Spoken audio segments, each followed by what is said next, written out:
दोस्तों आज के इस वीडियो में अपने निर्वाचन आयोग के बारे में डिस्कस करेंगे। और इससे पहले अपने सबसे पहले ये देख लेते हैं वर्तमान में मुख्य निर्वाचन आयुक्त कौन है। वर्तमान में मुख्य निर्वाचन आयुक्त 26वें नंबर पे ज्ञानेश कुमार है। वर्तमान में मुख्य निर्वाचन आयुक्त कौन है 26वें नंबर पे? 26वें निर्वाचन आयुक्त अभी वर्तमान में ज्ञानेश कुमार है। ठीक है, इसकी संरचना 1+2 होती है। तो एक तो होता है मुख्य निर्वाचन आयुक्त और एक होता है अन्य निर्वाचन आयुक्त। मुख्य निर्वाचन आयुक्त अभी वर्तमान में कौन है? ज्ञानेश कुमार है 26वें नंबर पे।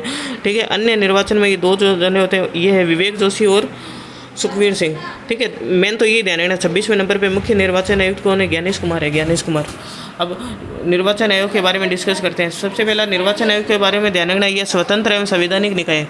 स्वतंत्र एवं संवैधानिक निकाय पहला नंबर पर निर्वाचन आयोग क्या है? स्वतंत्र और संवैधानिक निकाय है। ठीक है, संवैधानिक मतलब जिसका संविधान में उल्लेख होता है, संवैधानिक निकाय है। और इसका उल्लेख कहाँ है? भाग 15 में अनुच्छेद 324 से 329 में। संवैधानिक निकाय इसका उल्लेख भाग 15 अनुच्छेद 324 से 329 में है।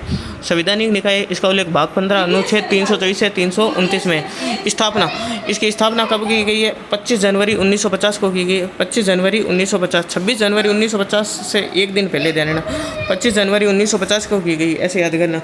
और 25 जनवरी को क्या मनाते हैं? 25 जनवरी को राष्ट्रीय मतदाता दिवस मनाया जाता है। 25 जनवरी को क्या मनाया जाता है? राष्ट्रीय मतदाता दिवस। स्थापना कब हुई है? 25 जनवरी 1950 को, 26 जनवरी से एक दिन पहले। ठीक है, और 25 जनवरी को क्या मनाया जाता है? राष्ट्रीय मतदाता दिवस मनाया जाता है। संरचना देखनी है तो संरचना 1+2 होती है। संरचना कैसी होती है? एक मुख्य निर्वाचन आयुक्त और दो अन्य निर्वाचन आयुक्त। संरचना होती है 1+2।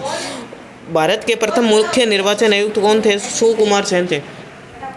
भारत के प्रथम मुख्य निर्वाचन आयुक्त कौन थे? सुकुमार सेन प्रथम। अभी 26वें नंबर पे कौन है? ज्ञानेश कुमार है। प्रथम मुख्य निर्वाचन आयुक्त कौन थे? सुकुमार सेन। और 26वें नंबर पे कौन है? ज्ञानेश कुमार है। नियुक्ति किसके द्वारा की जाती है? मुख्य निर्वाचन आयुक्त और अन्य निर्वाचन आयुक्त की नियुक्ति राष्ट्रपति द्वारा की जाती है। मुख्य निर्वाचन आयुक्त और अन्य नियुक्ति राष्ट्रपति द्वारा की जाती है। कार्यकाल के बारे में ध्यान रखना है। मुख्य निर्वाचन आयुक्त होता है, मुख्य निर्वाचन कार्यकाल के बारे में ध्यान रखना। मुख्य निर्वाचन आयुक्त का कार्यकाल कितना होता है? 665 होता है। मुख्य निर्वाचन आयुक्त का कार्यकाल कितना होता है? 665 होता है। और अन्य वालों का 662 होता है। ठीक है, मेन तो ये ध्यान रखना 665 मुख्य निर्वाचन आयुक्त का कार्यकाल कितना होता है? 665 होता है। त्यागपत्र किसको देते हैं? राष्ट्रपति को देते हैं। नियुक्ति कौन करता है? राष्ट्रपति करता है। त्यागपत्र भी किसको देते हैं? राष्ट्रपति को देते हैं। पद से हटाना, ठीक है, पद से हटाने का काम भी कौन करता है? राष्ट्रपति ही करता है। ठीक है, ये तीनों चीज़ ध्यान रखनी है। नियुक्ति कौन करता है? राष्ट्रपति। लेकिन नियुक्ति जब करता है तो केंद्रीय मंत्रिपरिषद की सलाह पर करता है। नियुक्ति कौन करता है? राष्ट्रपति करता है, केंद्रीय मंत्रिपरिषद की सलाह पर। कार्यकाल कितना होता है? 665 होता है। कार्यकाल होता है 665। और इसके अलावा त्यागपत्र किसको देते हैं? त्यागपत्र राष्ट्रपति को देते हैं। और पद से हटाने का काम भी कौन करता है? पद से हटाने का काम भी राष्ट्रपति द्वारा किया जाता है।